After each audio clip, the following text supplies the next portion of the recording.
Live from our Jackson studio. Live from the Midtown Jackson studio and live from well into Deep 13. This is Last Call Cafe on Spreaker with the animalistic Jay the Brain Man, the animalistic Matthew the Wizard Nichols, and the pause for consideration, Steve the Baxman Baxley. I'm Franklin Pangborn, your announcer, with Morgul as the friendly drone. Let's go to the cafe and find out what's going on and join the guys on a whole crowd. It's Last Call Cafe on Spreaker.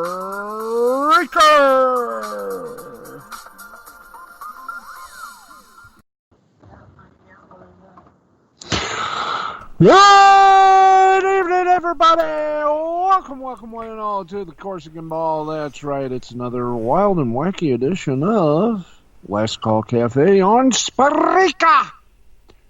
I am one of your hosts, Steve the Baxman Baxley. Humbled I am to make this appearance on the night the shits hit the Emmys. We'll explain all that shortly, but right now let me introduce to you my two other guys and guys who help make this show possible. Ladies and gentlemen, of course, he is the wizard of mirth, the wizard of gaming. He is the gamer's best friend, ladies and gentlemen, the wizard Matthew Nichols. What's up? And, of course, the man, the myth, the legend, Betty White's favorite chew toy, and the man who's twisting the knobs to make us all sound good and look good. He is the host of Jay the Brain Man Presents Wrestle Anime Hut, starring Jay the Brain Man, Steve the Baxman Baxley, only here on Spreaker Saturday nights. He is also manager of champions and the undisputed intergender champion of the world, ladies and gentlemen, the one, the only. Jay the Brain Man, PWA Manager 2011, and new mic. Yes, and it sounds good. Okay, group of Rooskies. Oh, puppy dogs, if you were watching the Emmys, congratulations on surviving. And the internet did not crash. Thankfully. We do have congratulations. ABC may have commiserations, but congratulations to the folks north of the border over at the other BC, CBC. Schitt's Creek, that's right, we can say it now, it's legal. Schitt's Creek 1 took out the entire comedy portion of the Emmys. Let's give you the rundown. And if the names sound familiar, if I start going SCTV on you, I think you'll know why. But, where are we? Yes. But here we go, folks. The winners. The winners, and I will ask my people here at the Jackson dish. Okay, thank you, parental. Give me back the flashlight. Let's go with the win-wins from tonight's little shindig. Outstanding lead actor in a limited series or TV movie went to Mark Ruffalo. Outstanding lead actress in a limited series or TV movie went to Regina King, who went from 227 to an Emmy. Supporting actor in limited series or movie, Yahya Abdul Mateen II for Watchmen. Yahoo! Supporting actress in a limited series or movie, Uzo Aduba for Mrs. America. Outstanding lead actor in a comedy series. Okay, puppies, we're going to say it as many times as we can. Eugene Levy, Schitt's Creek, CBC, and Pop. Outstanding lead actress in a comedy series went to Catherine O'Hara, Schitt's Creek, CBC, and Pop. Supporting actor in a comedy series, that went to Dan Levy, Eugene's son, Schitt's Creek, CBC, and Pop. Supporting actress in a comedy series went to Annie Murphy of Schitt's Creek, CBC, and Pop. Outstanding lead actor in a drama series went to Jeremy Strong, Secession. Outstanding lead actress in a drama series, Zendaya for Euphoria. Winner supporting actor in a drama series with the coolest name in the free world, ladies and gentlemen, Billy Crudup for The Morning Show. It's on a streaming site we all know and love. Winner on that one. Supporting actress in a drama series, Julia Garner, Ozark. Outstanding reality and competition series, I'm Sorry But Naked and Afraid. Again, not even nominated. RuPaul's Drag Race was. Yes, sir. Thank you very much, RuPaul. Classy as ever. Outstanding talk and variety series. And this one was announced by the one-man gang known as David Letterman, who looked rather fatherly in his long beard. The winner was Last Week Tonight with John Oliver, another HBO fun-filled fiesta. Let's applaud, let's applaud. Outstanding limited series went to Watchmen. Outstanding comedy series went to Schitt's Creek, CBC, and Pop. Outstanding drama series went to Secession, whatever the network was that aired, Secession. But congratulations to all the winners, including last night, Rick and Morty. Congrats. Congrats to the winners, condolences to the losers, and to the fun folk who created this madness. You only had 2 clinkers of jokes in the show, but the rest was pure good, and you pulled it off. I mean, real good. Applaud some more for the technical folks at the Emmys and ABC. Pulled it off like magic. And that is thus for the Emmys. And now, for his take, or anything he wishes to take about, it's time for some brainwaves with the brain.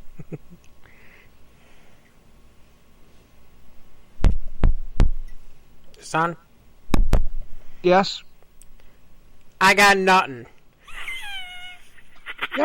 Yeah, but it at least it can be heard clearly. That's it.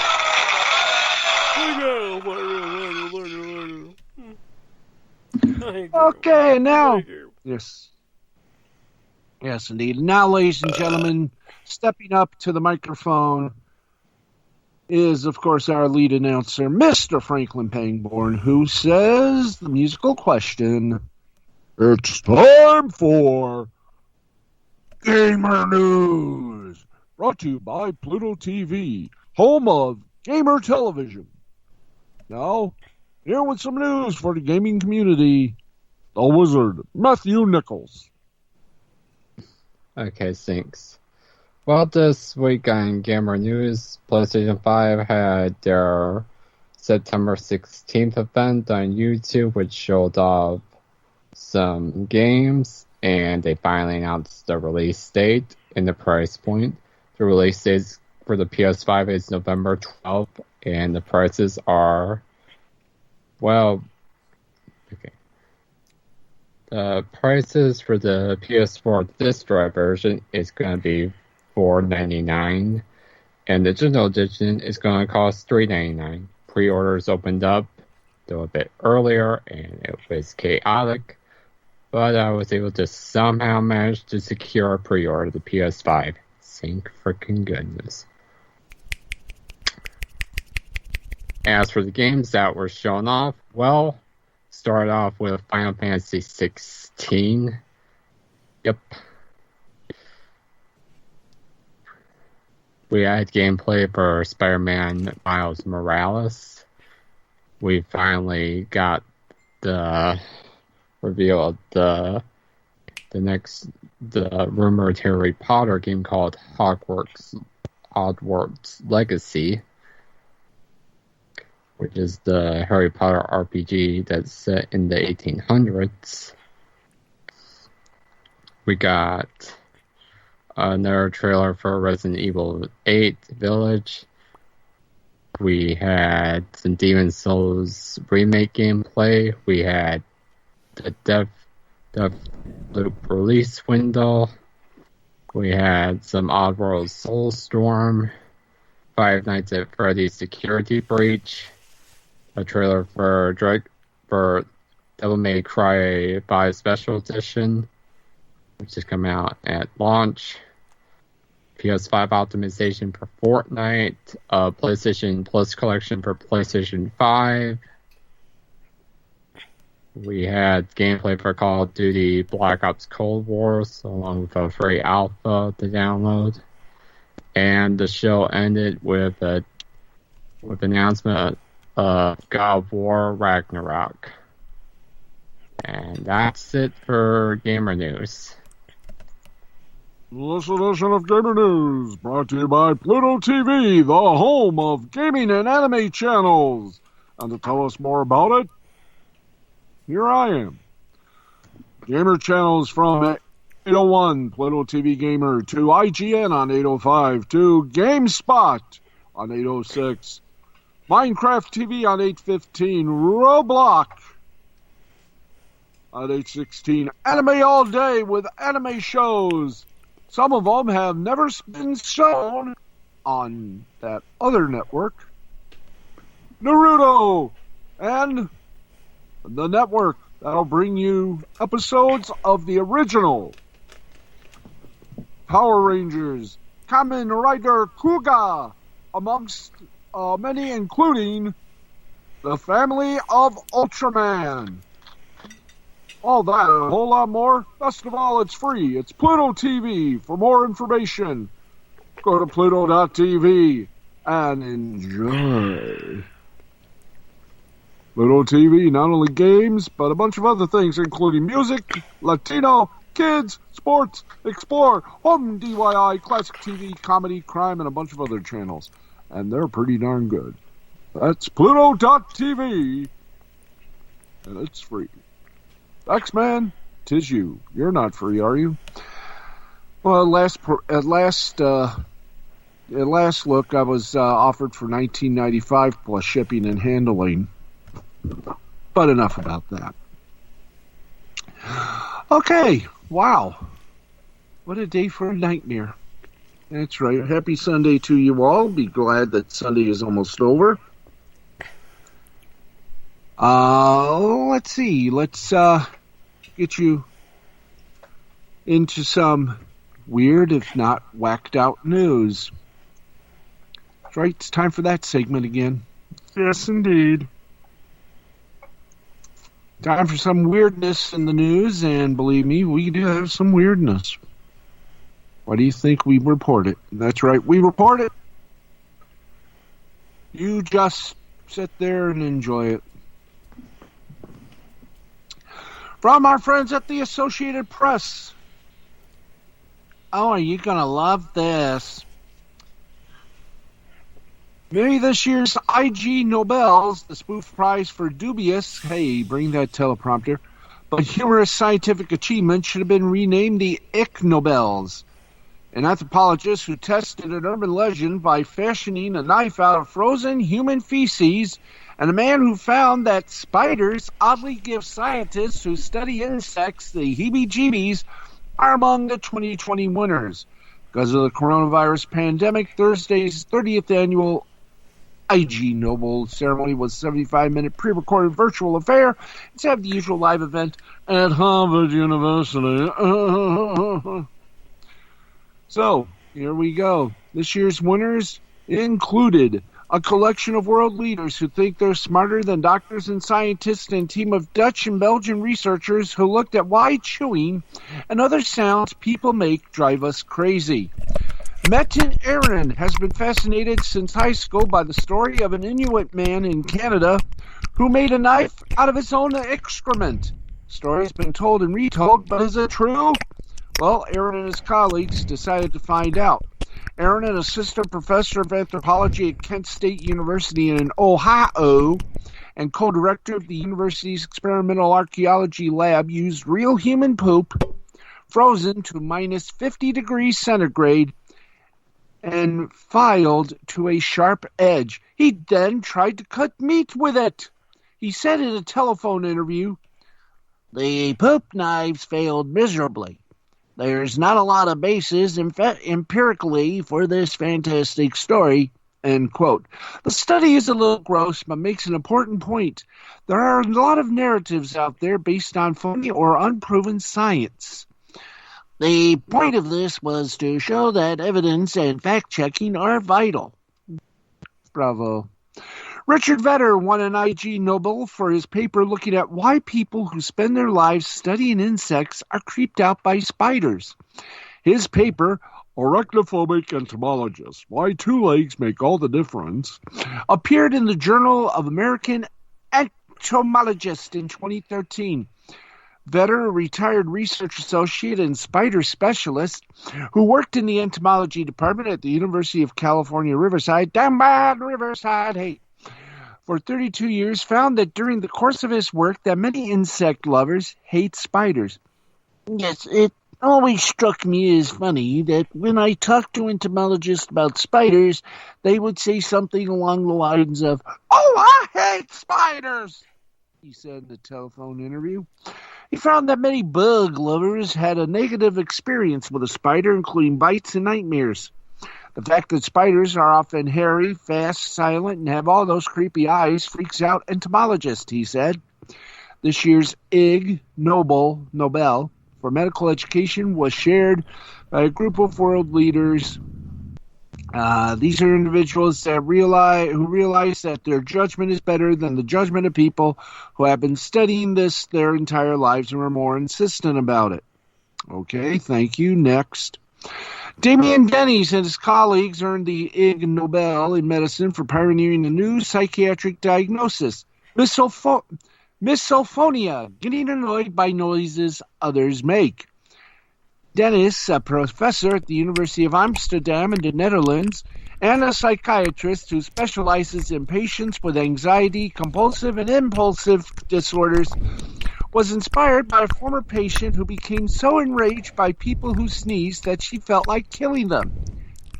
Yeah, I had a lot of knowledge about compulsive disorder, but these complaints did not meet any existing clinical picture, he said in an email. In order to keep the tradition of real Nobel Prize winners handing out the Ig Nobel, organizers came up with a bit of a video wizardry. Each winner was mailed a document that they could print out that included instructions on how to assemble their own cube-shaped prize to make it look as if the real Nobel laureates were handing them out. They handed their prizes off-screen, and the winner reached off-screen to pull in the one they had self-assembled. As usual, most winners welcome the recognition that comes with a spoof prize. Well, sort of. Dennis said that while the Ig Nobels ridicule legitimate scientific work, they also bring attention and publicity.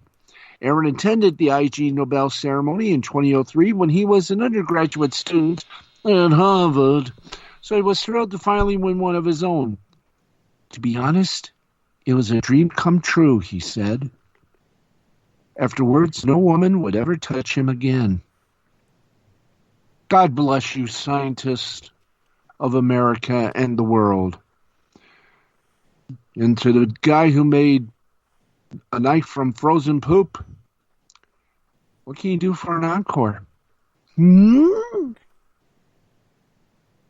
Anyway, let's keep going.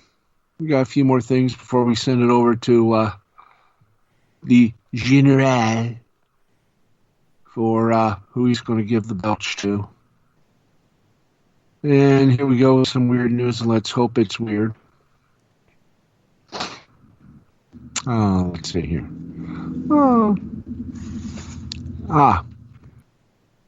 No, we want funny.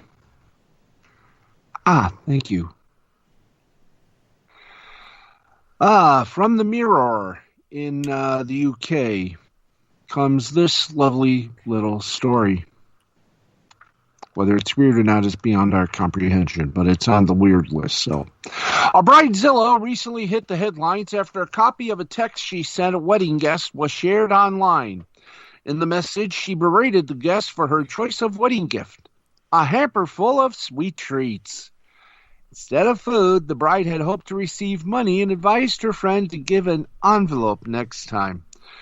Well, if you thought that was bad, you might want to prepare yourself for this. An RSVP card thought to be for a wedding has come under fire online, with people branding the request listed on there as being tacky. And here's the list. Name. So that we may prepare your preferred dinner, please circle your gift level and indicate a meal choice for each person in your party. A loving gift up to $250, roast chicken and swordfish. A silver gift, $251 to $500, above choices or sliced steak and poached salmon. Golden gift, $501 to $1,000, the above choices or filet mignon and lobster tails. Or the platinum gift, $1,001 to $2,500, the above choices or two-pound lobster plus souvenir champagne goblet. Oh, by the way, vegetarian and kosher meals are available only at the platinum level. Please indicate this as your preference, and also, the souvenir champagne goblet is only available at the platinum gift level. The favor of your reply is requested by the 13th of September. That's right. I mean, what? No trip to McDonald's? Let's see. Here we go. Many Reddit users were appalled by the RSVP card, but some weren't convinced it was for a wedding. Instead, suggested it might be for a charity fundraising event. One person said, "Well, this seems more like something you would encounter at a charity dinner than at a wedding. It's still tacky and horrific, but it feeds into the ostentatious desire to flex on other donors found at some charity events." Another commented, "I really hope this is for a fundraiser, because if it's for a wedding, holy shit." A third wrote, "Everybody just say their gift was over $1K, eat the 2 pounds of lobster, and laugh thinking about the couple opening their $40 toaster later." Someone else pointed out, "No need to lie or cheat. I'll go for $1 roasted chicken. Even beats Walmart with $3.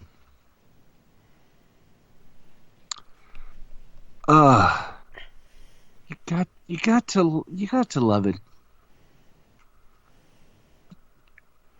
Britain's dullest man unveils the International Roundabout of the Year. Oh, lovely.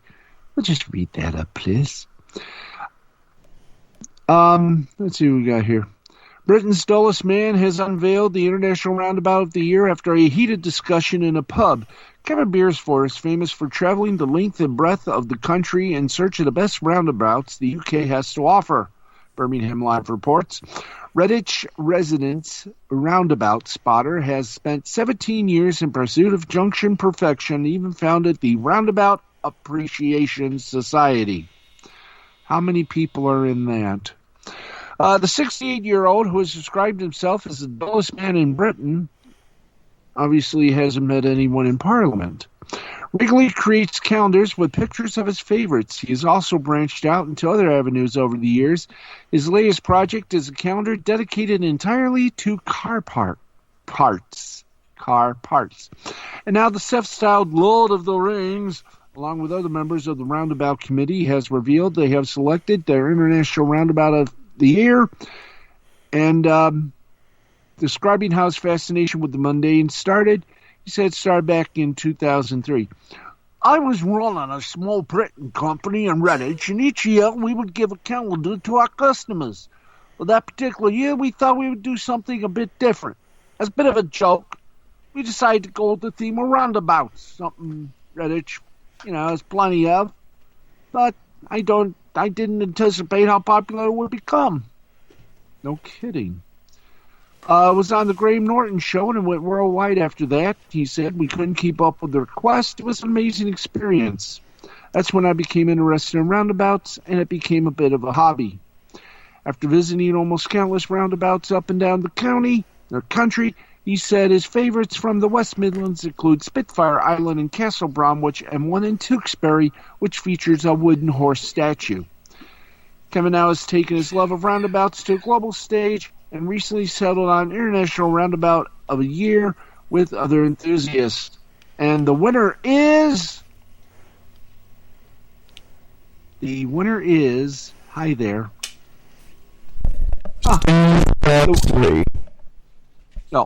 The winner is the number 11 Outer Circle bus route.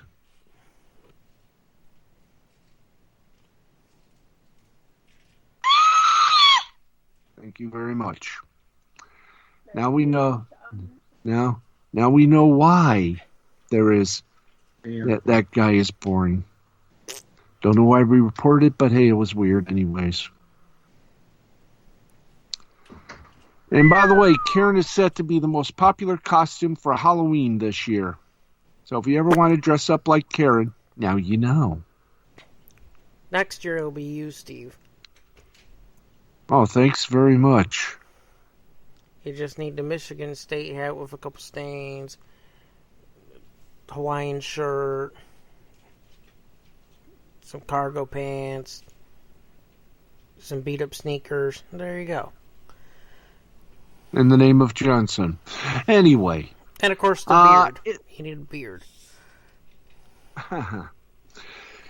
Anyway, folks, it is time now for something more interesting. Ladies and gentlemen, Pangborn, do your thing. And now it's time for the insidious belch of the week. Here now, General Big Jimmy, Billy Bob Bull Schwartz, and Lieutenant Timmy.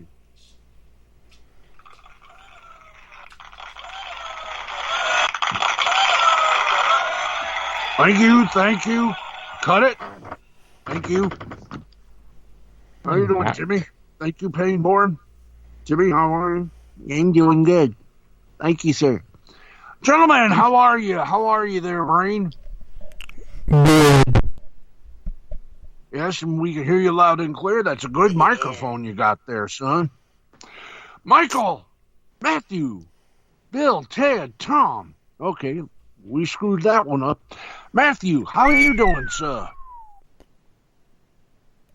I've been better. Oh, Bex, man, how have you been doing? I'm okay. We're getting the car fixed on Wednesday. That piece of shit. Oh, well. Yeah, but look at it this way. We're going to go for a second car, so it will never happen again. Well, just remember, check your car dealer. Gotta get some honesty from these car dealers. Anyway, it is time. Don't go to Dewey, Cheatham, and Howe. Or to his cousin, Fleesa Mac. Never do that. It is time now, folks. For the insidious belch. You've already introduced it, Pangmo, and I just exalted. Today, we're giving it to a man who was a little late to the dance, but found a way to be a part of it. That's right. Commissioner of the Big Ten, Kevin Warren. Mr. Warren decided after, about 2-3 weeks into the season, ain't nothing worry. We'll just go back. Please don't sue us, students. Please don't. So to avoid any more bad publicity, Mr. Warren has announced an 8-game schedule. The Halloween treat will be Michigan versus Michigan State. And an early Christmas present will be Ohio State versus Michigan. The rest of you are on your own. And yes, with the start in October, they will be allowed to be included in the college football playoff standings, ratings, whatever you want to call them. So to Kevin Warren, we give him, is he loaded? Yes, sir, he's loaded. He's loaded for bear, and he is ready. In that case, fire!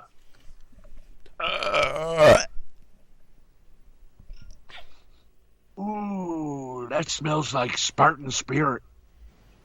Okay, next week. And an extra one for Youmacon for still not canceling, even though, mass gathering during the pandemic. Definitely not a bad idea at all. This is true. And so, to Youmacon, we give you the bonus belch.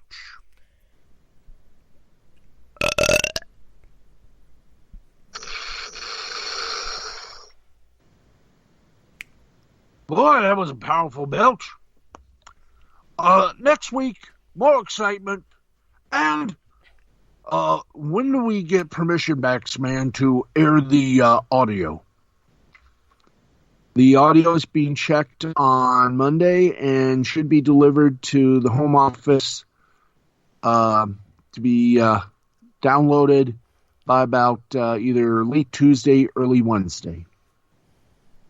Thank you. I needed to know that because people who are going to help us dispose of our agony just wanted to know.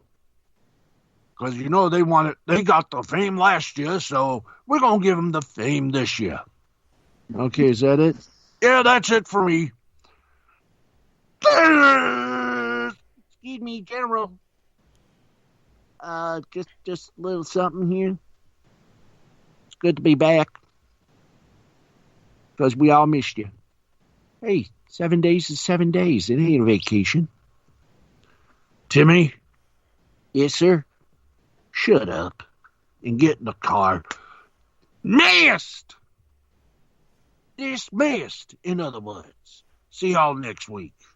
All right, thank you very much, General Big Jimmy Billy Bob Bo Schwartz. Thank you.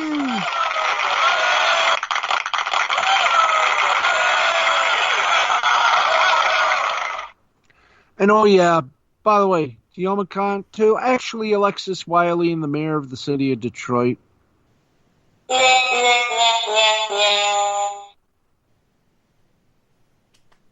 What y'all doing? There we go. There you go, folks. A little wop-wop music. Anyway. I got about a little bit 4 minutes left. Gentlemen, any final words? Any words of encouragement to give to our people who might be rolling in to find out what this podcast is all about? Well, this one this week's podcast might take a little bit to go up because of internet issues. I'll try my best to get them up as soon as possible, but I can't guarantee anything. Hey, that's okay. We trust you. And I know for the people listening to this, they'll be like, but it's already up. Shut up.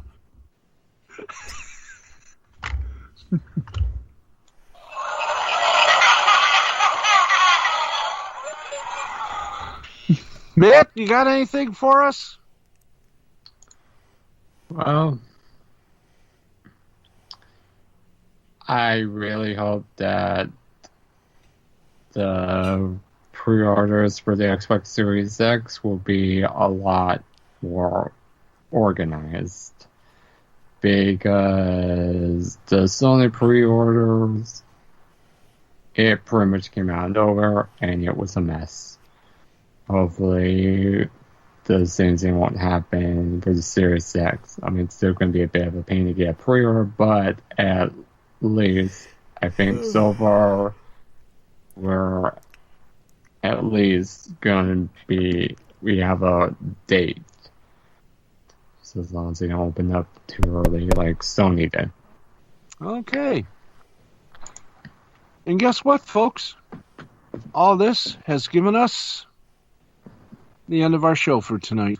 Thank you all for listening, and until then, please remember, I don't know what it was if they were supposed to remember. I forgot. Anyone remember? Don't be stupid. Be normal. Hey. Then again, what is normal in this world? That's why I said be don't. You. That's why I said don't be stupid. This is true. Be true, be you. That's it for us. He's Jay. He's Matt. I'm Steve. Bye! I wonder what this red pause button does.